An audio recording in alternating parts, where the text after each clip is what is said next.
I remember when I was a kid, it was before I graduated from high school, I graduated in '79, what I would do is every Tuesday, I would get out of school, and I didn't drive until I was like 18, so I used my bicycle all the time. And what I would do is I would do this circuit every Tuesday night. And what I would do is I lived in Annville at the time, so I would start out in Annville, and I would hit the grocery store that carried comic books, and I'd grab the first batch of them there. But none of the stores ever had the same books 2 months in a row. So you had to go ahead and hit like a circuit in order to go ahead and get all the different books if you wanted to get all the books for that week. This was before they had checklists, so you had no idea what was coming out when. And so, you know, you would just do that, and you wouldn't even realize that you missed a book until the following month. Well, I didn't miss books because I did the circuit, and that's how I learned to do that. It's so much easier now because I exist, and you don't have to do that. I have checklists, and we know exactly what's coming out. But, you know, back then in, you know, like 1977, 1978, 1979, nobody knew anything. And occasionally you'd run into other people that were doing something similar, but they never did the circuit like I did. So I always pride myself in that. Well, I remember after graduation, and I'm not sure exactly about the exact time, but I graduated in '79, and I hung around the area for about a year or two.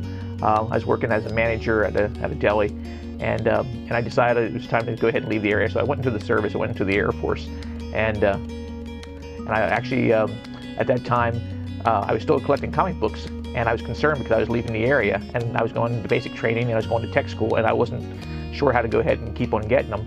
So I made the mistake, which was not a bad mistake, but I made the mistake of ordering them through both Marvel and DC. I ordered their entire lines to be sent to me in the mail. And at the time, DC would go ahead and fold the books in half. And that's why when you see in the price guides they say about subscription increases, that's exactly what would happen, is all the books would be bent. So there was no near mint books that ever arrived to me in the mail from DC.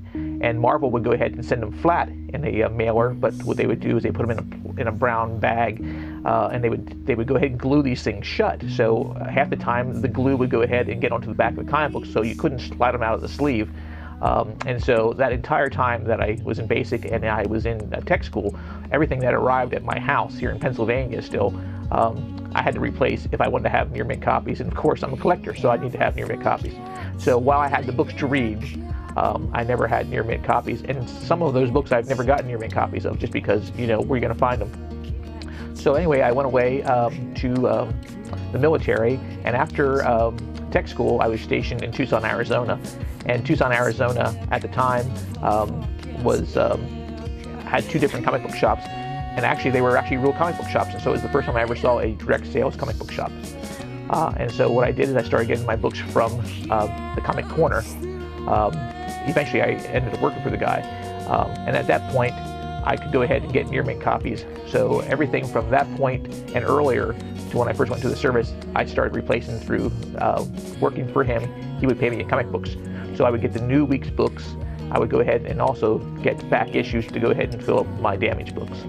So that's pretty much when I first realized that you could actually make a living selling comic books. I mean, Laux had them, and everybody else in the area had them, but they were grocery stores or drugstores. But here, Tom, who was the owner of Comic Corner, he actually had a business that he was actually making money selling comic books. It's pretty cool.